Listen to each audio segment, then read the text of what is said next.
你知道这是什么地方吗？我看了好像有点像个艺术博物馆，不过我还真不知道这是什么地方。那我们来找找这边的主人，问问他这是什么地方。Sharon, can you explain me where this? It looks for me like an art museum. Oh, this is plastic surgery, like a Korean plastic surgery center. Oh, so it's making people for beauty, link with art, right? Yes, of course. Cosmetic surgery is like beauty. Yeah, we have cosmetic surgery center, and then laser skin clinic, and Okay.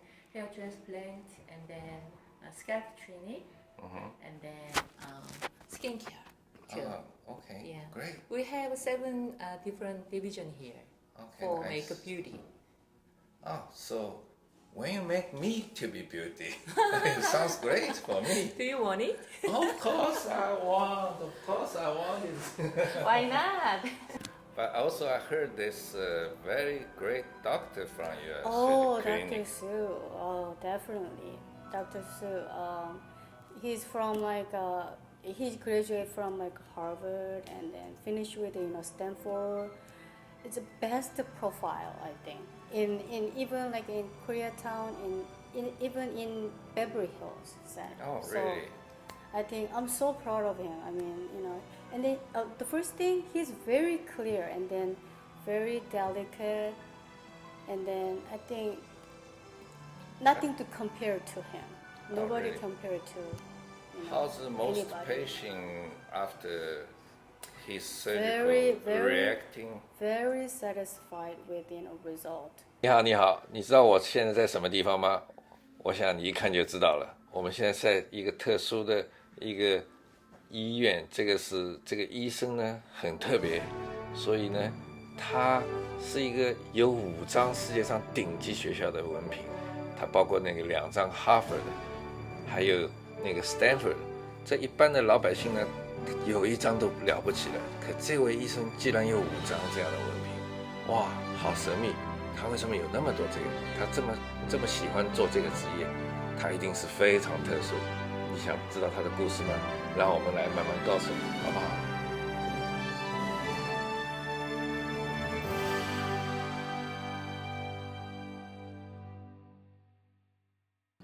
？I grew up here. All my education was here.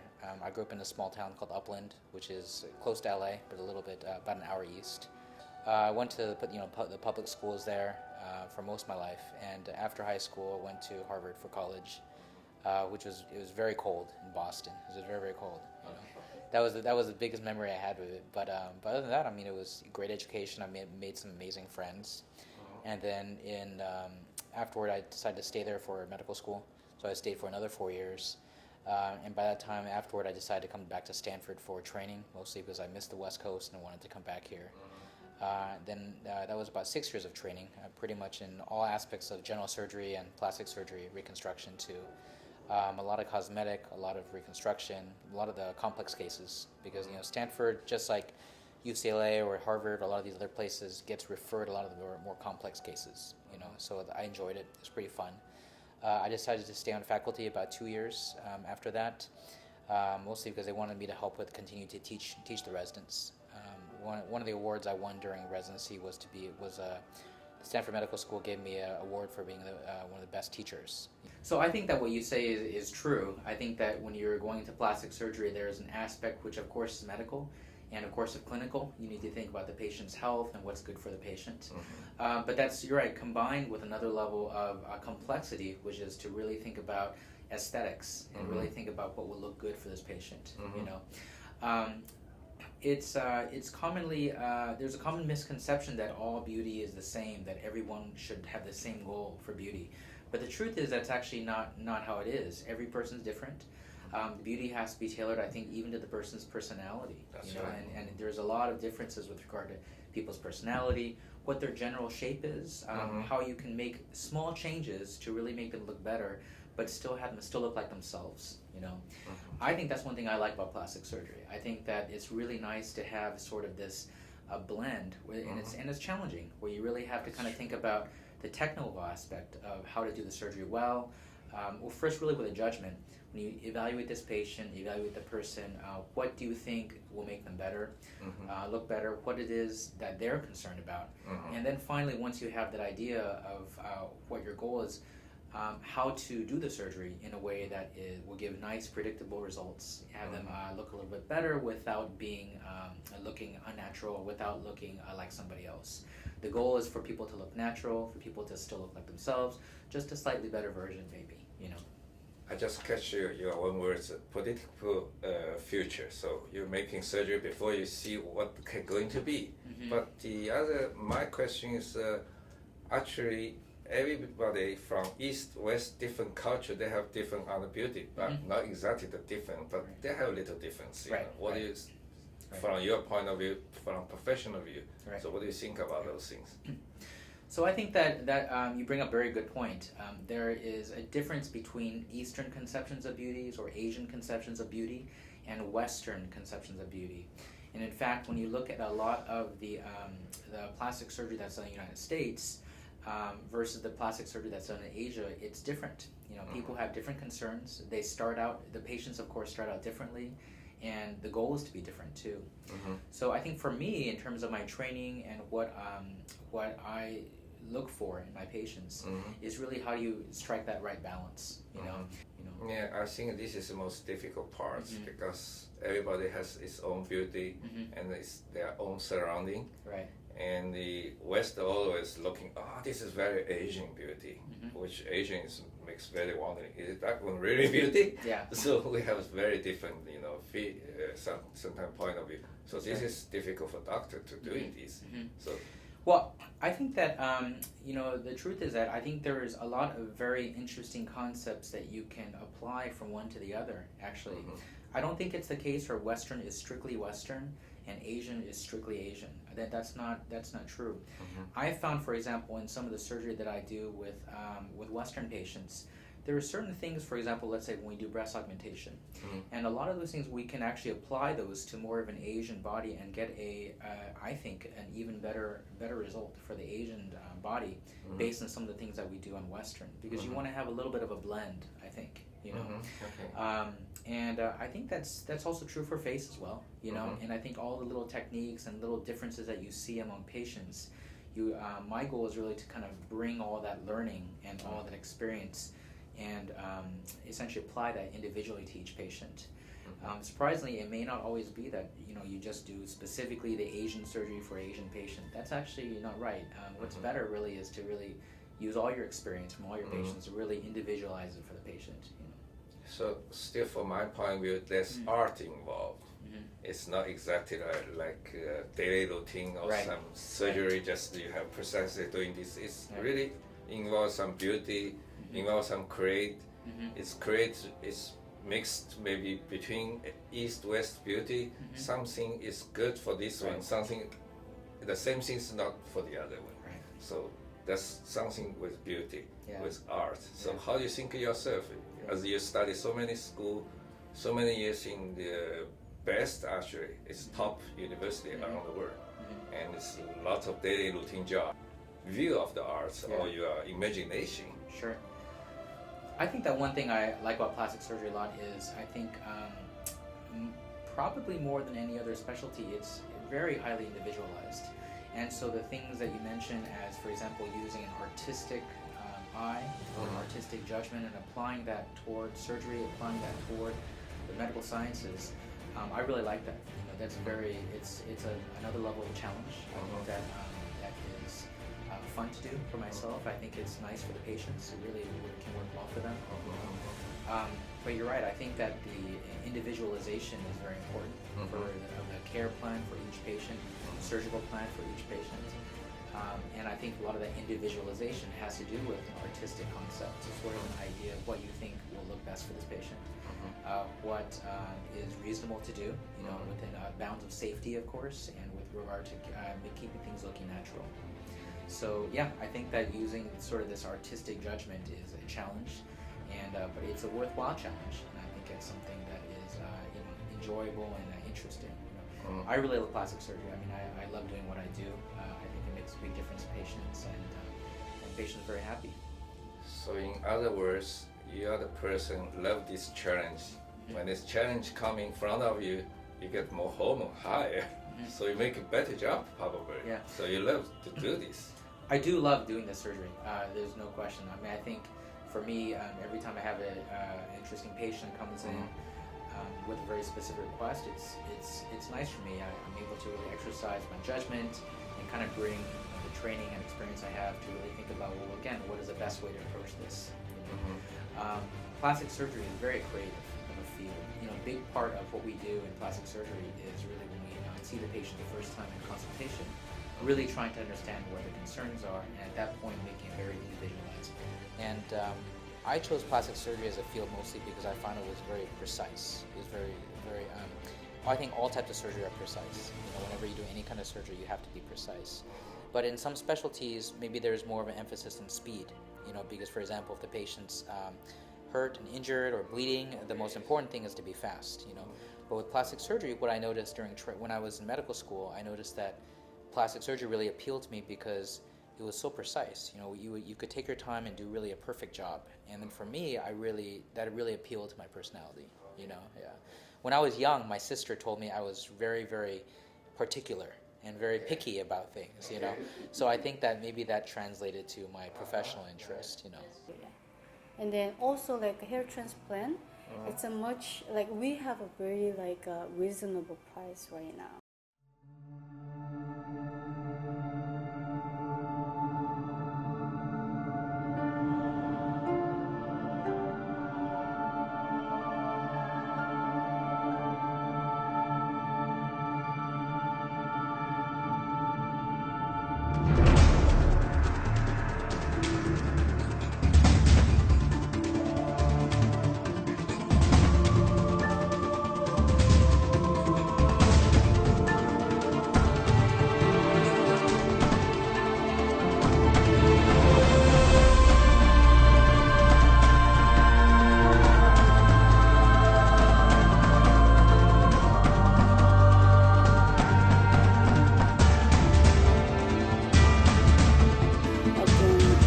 Hair transplant, and then after the hair transplant, we have like a 100% money back guarantee, like hair treatment.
I've considered myself as an ugly guy. No, you're So not is it ugly, one but day, I hope one day maybe after some surgery, you're I'll very become handsome. no, you have Is a it possible? very good looking, but you need some help.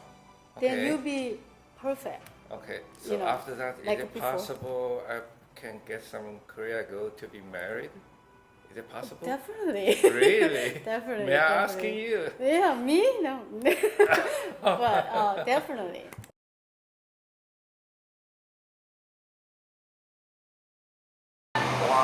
面进去的时候不怎么样，出来都成了美女帅哥了。看来我也得试试啊，我应该做点什么，以后会变成更帅一点哦。Hi, 안녕하세요. You look so beautiful. May I asking, is it necessary everybody to be very beautiful to work here? Of course. Wow, so in this case, I guess I don't have a chance to work here. I think you can fix with my Dr. Sue. You're gonna be very handsome and you can work here. Oh, No really? problem, yeah. 哦，你知道吗？这边有好多漂亮的女孩子，快来看。Here we have so many beautiful girls. Is somebody wants to marry me? No. We do the plastic surgery first. Yeah. Wow, what am I going to do? Is it, how about now? Still no. No. Come on, I will. You know you're. I'm going to the suicide. Nobody wants to marry me. Dr. Sue know how to make it beautiful. But there are most women wants to white skin too. The Korean they thought dark skin is much sexy, so they change tanning too. But the Chinese and other Asian, they like the white skin. That's okay. why we have some injection which is make them white.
You're so beautiful. You're gonna be my girl tonight. 哦，别拍，我尿都挤出来了。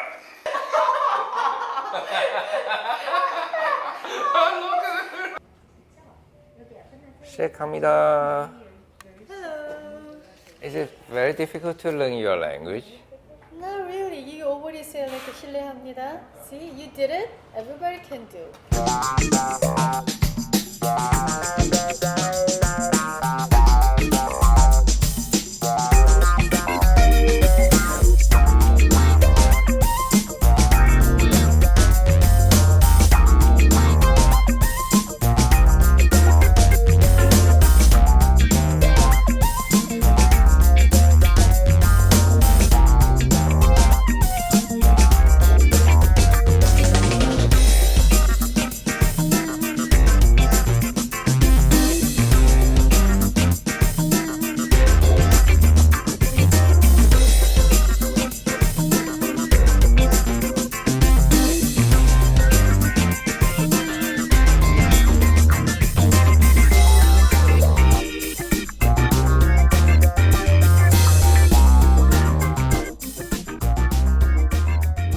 我不知道韩国人会不会学中国话。如果是说欢迎你，怎么说？我看看他们的发音怎么样。OK。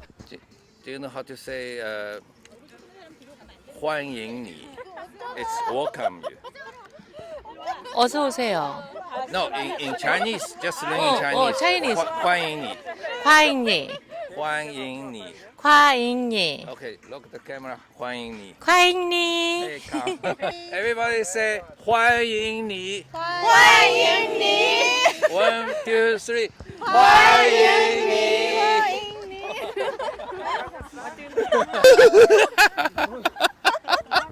欢迎你。 과잉니. 과잉니.